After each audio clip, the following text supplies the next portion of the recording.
of Justice and Minister of Interior, both of whom played leading roles in the arrest and detention of Pastor Brunson. As a result, any property or interest in property of both ministers within U.S. jurisdiction is blocked, and U.S. persons are generally prohibited from engaging in transactions with them. For anything further, I would refer you to the Treasury Department on that front, and with that, I will take your questions. Zeke. Thank you, sir. First, just a quick note on behalf of the press corps. Last month, there were only 3 briefings with you, totaling under an hour. If at some point in the next month or two, actually, there's travel concerns, but if you can, we'd appreciate it if you were able to give us some more time. A few minutes from now. Good evening. Welcome to Tucker Carlson tonight.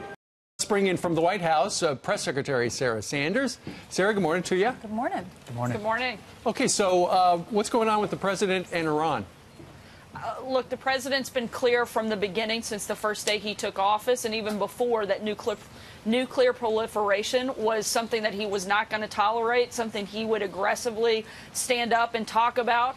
And he's certainly not going to listen to aggressive leaders from other countries and their empty threats against America. And he's going to stand up and make sure that we're protecting Americans and certainly protect the world from nuclear proliferation. It's something he takes seriously, and he's going to continue to be tough on this topic. Sarah, what kind of a threat from Iran would allow our president to respond, and what kind of a response would that be?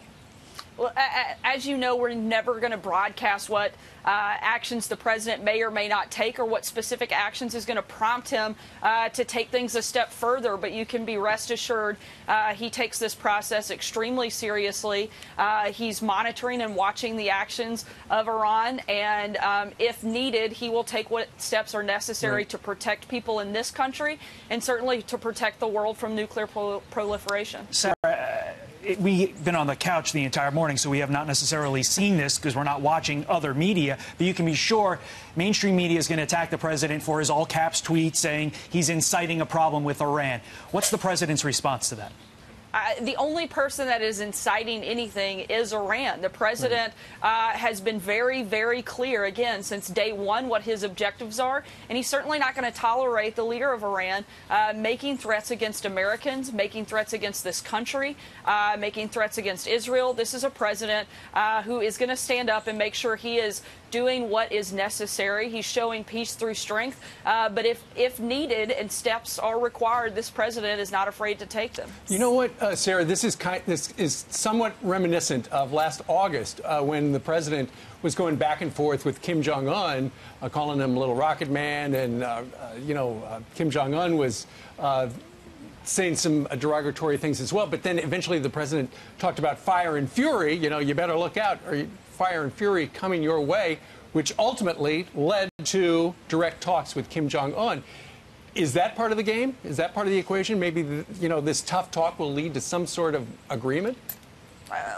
Look, the president certainly uses tough language, but he's also not afraid to take tough steps if necessary. Thankfully, it didn't come to that with North Korea. Hopefully it doesn't come to that with Iran or anyone else. This is a president who wants to see peace. This is a president who wants to work with other world leaders. This is a president who wants to bring people together, but at the same time, he is going to do what is necessary to protect Americans and to make sure that he's laid that out very clearly. I don't think there's any question what Donald Trump's idea is that he's going to do whatever is necessary to protect Americans. Sarah, let's talk about the FISA warrant application. Congress has been asking for this. Republicans in Congress have been asking for the unredacted form. Well, Judicial Watch, through Freedom of Information Act, they got this, and it's 412 pages. If you start flipping through it, you can see all the redactions. Well, Congress sent a letter. You have 13 Republicans in Congress, led by Devin Nunes. Trey Gowdy was part of this.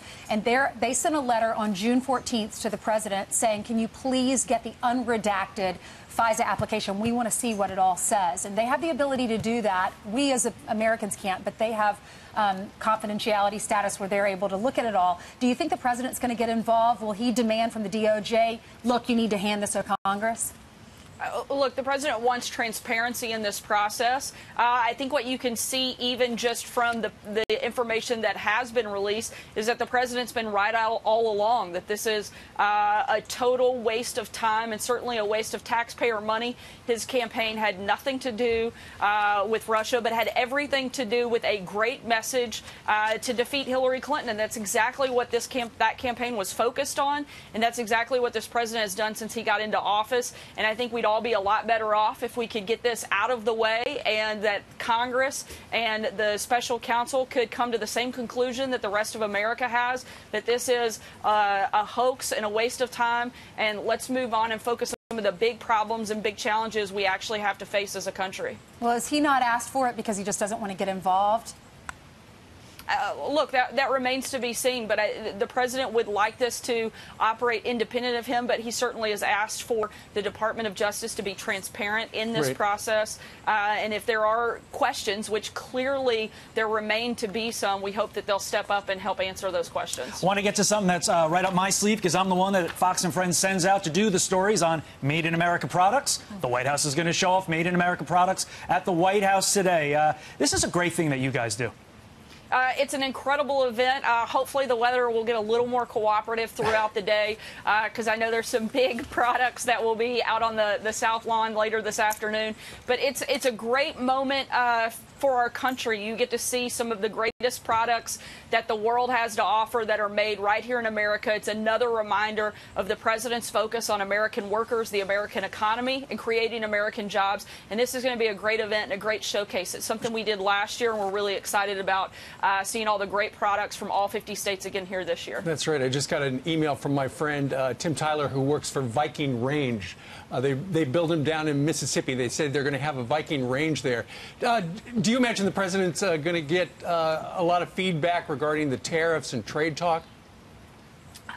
Look, again, the president has been extremely focused on making sure we're doing everything to protect American workers and to grow American industry. And this event is exactly another reminder of that focus of the president. I don't think that will be the big topic of conversation. I think the fact that the economy is booming and growing like never before, that we have a better job market and job environment that we've had in decades, I think that'll certainly be something you hear talked a lot about. And maybe, just maybe, we could put that Viking range to use. Steve, I know you got a new cookbook. If you get some free time, maybe you can pop down here this afternoon and we can make some pie or some other she loves making a pie. Out of your book. Pie is what she does. I was going to say, Steve, that's a good contact to have. Can you give us all his number? Okay. Viking's a great company. All right. Well, Sarah, good luck with the activity this afternoon. I hope the rain holds off.